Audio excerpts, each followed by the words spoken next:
সেদিন মার্কেটে গিয়ে এক ভাস্তির জন্য একটা ফ্রক নিয়েছিলাম। এই ফ্রকটি ভাবছো ছোট্ট বাচ্চারও নাকি চয়েস আছে। রেড কালার না হওয়াতে সে আর পরবে না, তাই এক ভাগ্নির জন্য এক্সচেঞ্জ করে নিয়ে নিলাম। তো রেলগেটে কিছু বাজার নিয়ে ওর জন্য ওয়েট করছিলাম। কথা বলতে বলতে আরও দুজনের সাথে দেখা হয়ে গেল। এরপর আমার বান্ধবীকে বলছিলাম, কি করতে আসছিস রে এখানে? ও আমাকে বলছিল যে তোর জন্য আসছি রে, তুই আমাকে জামা কাপড় কিনে দিবি না? হ্যাঁ, পয়সাটা তোর বর দিবে না? কিছু জিনিস নিয়ে নিল।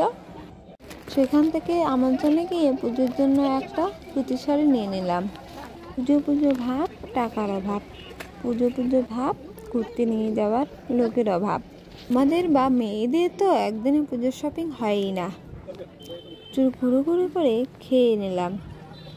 খেয়ে বাড়ি আসার সময় কালীবাড়িতে ঢুকলাম। আমার এই ব্লগটি তোমরা কোথা থেকে দেখছো কমেন্টে বলো। আর তোমরা যদি শিলিগুড়ি বাসিন্দা হয়ে থাকো তবে এই মন্দিরটা অবশ্যই তোমরা জানো। বড় মা আর বড় বাবাকে প্রণাম করে বললাম সকলকে ভালো রেখো। বাড়িতে এসে আমার বান্ধবীর সেট করা কানেরটা ভেঙে দিলাম।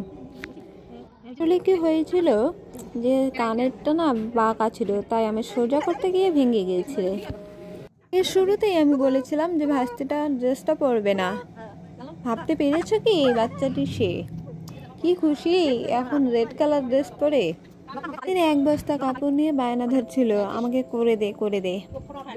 দিনের মধ্যে করে নিয়ে বাড়ি যাচ্ছে। বাই বাই সুষমা, ভালো থাকিস, আর আসবি কিন্তু।